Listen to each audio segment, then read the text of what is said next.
जय जगन्नाथ। प्रणाम दर्शक बंधु। आज अध्याय आर्यावर्तर महान ज्ञानचर्या विश्लेषण।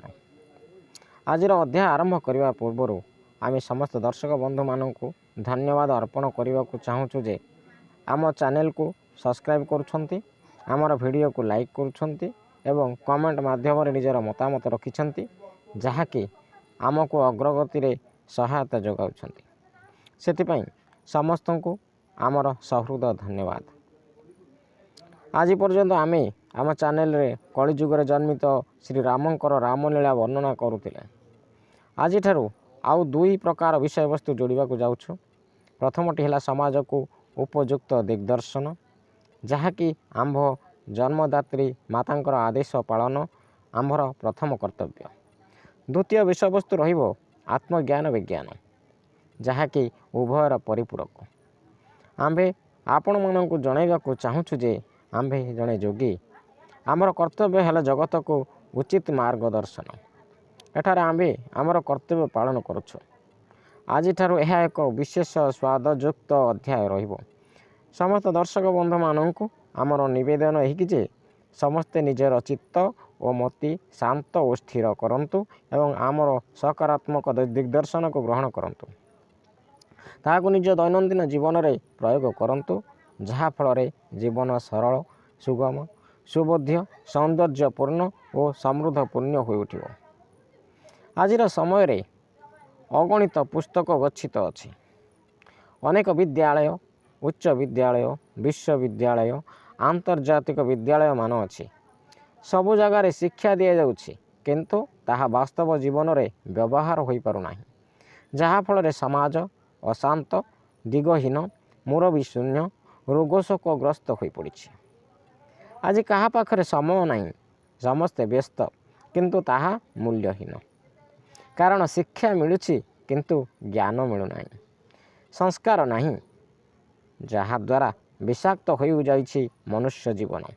आमर प्रयास रे समस्तंकर मंगल हो पारिले आंभे आमर जन्म सार्थकता बोली भाविबु। तेबे आंभे आरंभ करिबा सेही ठारो, जहाँकू आजिर मनुष्य केवल कहानी बोली भावन्ति। सत्य प्रकाश करिबा आमर धर्म और कर्म। मर्यादा पुरुष श्री रामचंद्रंकर राम राज्य विषय रे समस्ते स्वप्न देखते। आज स्वप्न को वास्तव रूप देवाई आम समस्तंकर कर्म और प्रयासर आवश्यकता रही। निजे उपयुक्त आचरण आमे करिपारिले अन्य माने उपयुक्त आचरण करने को दिने बाध्य हेबे। दृश्य होछि त्रेतया युगर। रावण श्रीरामंक द्वारा शरबिद्ध होई भूमिगत होइछि। मृत्यु किछि समय बाकी थाए श्रीरामचंद्र लक्ष्मण को कहिथिले जे तुमे रावण निकट को जाओ एवं ताठारु किछि बहुमूल्य ज्ञान ग्रहण कर। एहार कारण हैला रावण जणे दिग्गज पंडित थिले।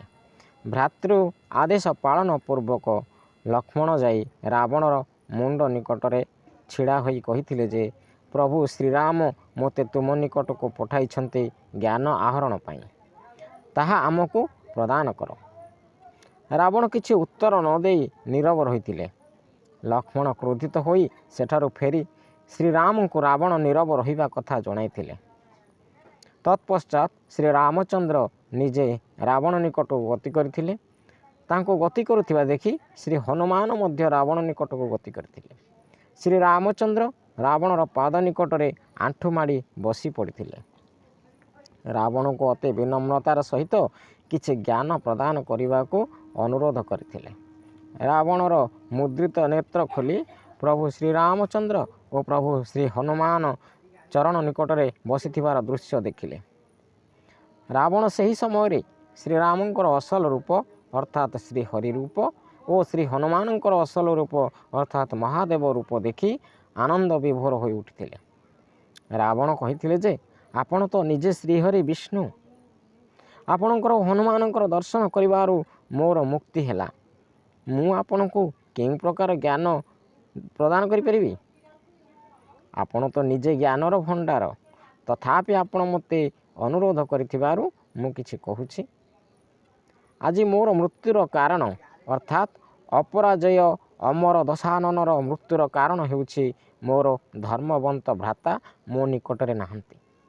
ଅପରପକ୍ଷରେ ଆପଣଙ୍କର ଭ୍ରାତା ଲକ୍ଷ୍ମଣ ପ୍ରତ୍ୟେକ ପରିସ୍ଥିତିରେ ଆପଣଙ୍କ ସାଥିରେ ଛାଇ ପରି ଲାଗି ରହିଛି। ମୁଁ ବିଦ୍ୟାବଳ ଶକ୍ତି କ୍ଷମତା ଆଳରେ ଅନ୍ଧ ହୋଇ ଅହଙ୍କାରଗ୍ରସ୍ତ ହୋଇ ମୂଲ୍ୟବାନ ଧର୍ମାତ୍ମା ଭାଇକୁ ହରାଇଥିଲି, ଯାହାକୁ କି ମୋର ମୃତ୍ୟୁର ରହସ୍ୟ ଭେଦ ଜଣାଥିଲା। ଆପଣଙ୍କର ଭାଇ ଯେତିକି ଶକ୍ତିର ଅଧିକାରୀ ବି ହୋଇଥାଉ ନା କାହିଁକି, ସର୍ବଦା ଆପଣଙ୍କ ସହିତ ହିଁ ରହିଛି। କାହିଁକି ନା ଆପଣ ଧର୍ମର ପାଳକ, ଆପଣଙ୍କ ସହିତ ଧର୍ମ ରହିଛି। ମୁଁ ଏକା ଧର୍ମ ଛଡ଼ା ହୋଇପଡ଼ିଛି। ସେଥିପାଇଁ ବର୍ତ୍ତମାନ ମୃତ୍ୟୁକୁ ବରଣ କରିବାକୁ ଯାଉଛି। ଏଠାରେ ଏକ ଅମୂଲ୍ୟ ଶିକ୍ଷା ଯେ ପରିବାର ଏକତା ହେଉଛି ମନୁଷ୍ୟ ପାଇଁ ଶକ୍ତି, ସମସ୍ୟା ମୁକ୍ତ, ଯନ୍ତ୍ରଣା ମୁକ୍ତ ଓ ଅପରିହାର୍ଯ୍ୟ। ଭାଇ ହେଉଛି ଜଗତର ସବୁଠୁ ବଡ଼ ଶକ୍ତି। ଭାଇ ଯେତେ କମ୍ ଶକ୍ତିର ଅଧିକାରୀ ହୋଇଥାଉ ନା କାହିଁକି, ବିପଦ ସମୟରେ ସର୍ବଶକ୍ତିଶାଳୀ ବୋଲି ପ୍ରମାଣ ହୋଇଥାଏ। ପ୍ରଭୁ ଶ୍ରୀରାମଚନ୍ଦ୍ର ସର୍ବଦା ଜଗତକୁ ଏକ ବହୁମୂଲ୍ୟ ଜ୍ଞାନ ପ୍ରଦାନ କରିଥିଲେ। ତାହା ହେଲା ଏହା ଯେ ପିତାମାତା ଯେମିତି ହୋଇଥାନ୍ତୁ ନା କାହିଁକି, ପ୍ରତ୍ୟେକ ସନ୍ତାନ ନିଜ ପିତାମାତାଙ୍କୁ ଈଶ୍ୱର ସମାନ ଭାବ ଭକ୍ତି ଓ ପୂଜା କରିବା ଉଚିତ। କାରଣ ପ୍ରତ୍ୟେକ ସନ୍ତାନର ବିନା ପିତାମାତାରେ କୌଣସି ଅସ୍ତିତ୍ୱ ନଥାଏ। ପିତାମାତାଙ୍କ ଯୋଗୁଁ ସନ୍ତାନ ଜଗତକୁ ଆସିଥାଏ। ନହେଲେ ବିନା ଶରୀରରେ ଆତ୍ମା କେବଳ ଘୂରି ବୁଲିପାରେ, କୌଣସି କର୍ମ କରିପାରିନଥାଏ। କର୍ମ କରିବା ପାଇଁ ଏକ ଶରୀରର ଆବଶ୍ୟକତା ଥାଏ। ତାହା କେବଳ ପିତାମାତାଙ୍କ ଦ୍ୱାରା ସମ୍ଭବ ହୋଇଥାଏ।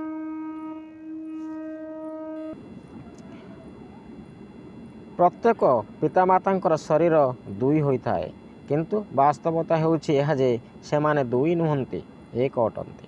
ଏହାକୁ ବୁଝିବା ପାଇଁ ଆର୍ଯ୍ୟାବର୍ତ୍ତ ବା ଭାରତବର୍ଷର ଅମୂଲ୍ୟ ଜ୍ଞାନର ଆବଶ୍ୟକତା ରହିଛି। ଏହି ଅମୂଲ୍ୟ ଜ୍ଞାନ କୌଣସି ବିଦେଶୀ ଦୈତ୍ୟ ଦାନବମାନଙ୍କ ନିକଟରେ ନାହିଁ।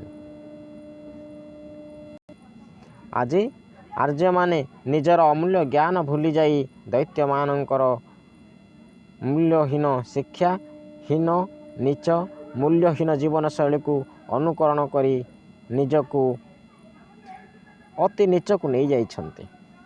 ଫଳରେ ସେମାନେ ଯେଉଁ ପ୍ରକାର ବିପଦ ସମସ୍ୟା ଦୁଃଖ ରୋଗମାନ ଭୋଗ କରନ୍ତି, ଆଜି ଆର୍ଯ୍ୟମାନେ ତାହା ସବୁ ଭୋଗ କରୁଛନ୍ତି। ଯେଉଁଦିନ ଆର୍ଯ୍ୟମାନେ ନିଜର ଉନ୍ନତମାନର ଜୀବନଶୈଳୀକୁ ଫେରିଯିବେ, ପୁଣି ସେହିଦିନ ସେମାନେ ଶାନ୍ତ ସ୍ଥିର ଉନ୍ନତିର ଚରମ ସୀମା, ରୋଗମୁକ୍ତ ଓ ସମୃଦ୍ଧଯୁକ୍ତ ହୋଇପାରିବେ। ଆମର ଏହି ଆର୍ଯ୍ୟାବର୍ତ୍ତ ଦିନେ ମହାନ ଓ ସମ୍ପଦପୂର୍ଣ୍ଣ ଥିଲା। ବିଦେଶୀ ଦୈତ୍ୟ ଦାନବମାନଙ୍କ ନିକଟରେ ସମ୍ପଦ ନଥିଲା। ସେମାନେ ଆମ ଦେଶକୁ ଲୁଟିବାକୁ ଆସିଥିଲେ। ସେମାନେ ଆର୍ଯ୍ୟମାନଙ୍କ ଭଳି ବୀର ନଥିଲେ, କିନ୍ତୁ ଚୋରି ନିଶା ଓ ପରିସ୍ଥିତି ଯୋଗୁଁ ସେମାନେ ବାରମ୍ବାର ଛଳନା ଓ କପଟର ସାହାରା ନେଇ ସରଳ ଓ ନିରୀହ ଆର୍ଯ୍ୟମାନଙ୍କୁ ଲୁଟିବା ସହିତ ସେମାନଙ୍କ ଜୀବନଶୈଳୀ କଳଙ୍କମୟ କରିଦେଇ ଚାଲିଗଲେ। ସେହିଦିନଠାରୁ ଆର୍ଯ୍ୟମାନେ ମାଙ୍କଡ଼ ଭଳି ଦୈତ୍ୟ ଦାନବମାନଙ୍କର ନଷ୍ଟ ଶିକାର ହୋଇ ଦୁର୍ଦ୍ଦଶା ଭୋଗ କରି ଚାଲିଛନ୍ତି। ମନୁଷ୍ୟ ଜ୍ଞାନ ଗ୍ରହଣ କରିବାକୁ ହେଲେ ଗୁରୁଙ୍କର ଚରଣରେ ଭକ୍ତି ଲଗାଇବାକୁ ପଡ଼ିଥାଏ। ଚରଣରେ ଭକ୍ତି ଲଗାଇଲେ ମନୁଷ୍ୟ ନିକଟରେ ଅହଙ୍କାର ଦୂର ହୋଇଥାଏ। ଫଳରେ ଉଚିତ ଜ୍ଞାନ ମିଳିପାରିଥାଏ। ସେଥିପାଇଁ ଶ୍ରୀରାମଚନ୍ଦ୍ର ରାବଣର ପାଦ ତଳେ ବସି ପଡ଼ିଥିଲେ। ନଚେତ୍ ଅହଙ୍କାର ଥିବା ପର୍ଯ୍ୟନ୍ତ କେବଳ ଶିକ୍ଷା ମିଳିପାରେ, ଜ୍ଞାନ ନୁହେଁ। ରାବଣ 64 ବିଦ୍ୟା 10 ମହାବିଦ୍ୟା ସୀମାହୀନ ଶକ୍ତି ହାସଲ କରି ମଧ୍ୟ ଜ୍ଞାନୀ ହୋଇପାରିନଥିଲା। କାରଣ ଜଣେ ଜ୍ଞାନୀ କେବେ ବି ଅଧର୍ମ ରାସ୍ତାରେ ପାଦ ରଖେ ନାହିଁ। ଦିବ୍ୟ ବିଦ୍ୟା ହାସଲର ଅହଙ୍କାର ରାବଣକୁ ମହାମୂର୍ଖରେ ରୂପାନ୍ତରିତ କରିଦେଇଥିଲା। ଆମେ ଏଠାରେ କହିବାକୁ ଚାହୁଁଛୁ ଯେ ନମ୍ରନ୍ତେ ଫଳନ୍ତି ବୃକ୍ଷାଃ ନମ୍ରନ୍ତେ ଗୁଣିଜନାଃ। ଯିଏ ଜ୍ଞାନକୁ ପ୍ରାପ୍ତ କରେ, ବିନମ୍ରତା, ସହନତା, ସମଦର୍ଶିତା, ସମଭାବ ଭକ୍ତି ଇତ୍ୟାଦି ମହାନ ଗୁଣମାନ ପ୍ରକଟିତ ହୋଇଥାଏ, ଯାହାଫଳରେ ସେ ଜଣେ ମହାତ୍ମା ରୂପରେ ପରିଗଣିତ ହୋଇଥାନ୍ତି। ଆଜିର ଅଧ୍ୟାୟକୁ ଆମେ ଏହିଠାରେ ସମାପନ କରିବା। ଆଗାମୀ ଅଧ୍ୟାୟରେ ନୂତନ ଜ୍ଞାନ ସହିତ ଉପସ୍ଥିତ ହେବା। ସେ ପର୍ଯ୍ୟନ୍ତ ସମସ୍ତଙ୍କୁ ଆମର ପ୍ରଣାମ। ଜୟ ଜଗନ୍ନାଥ।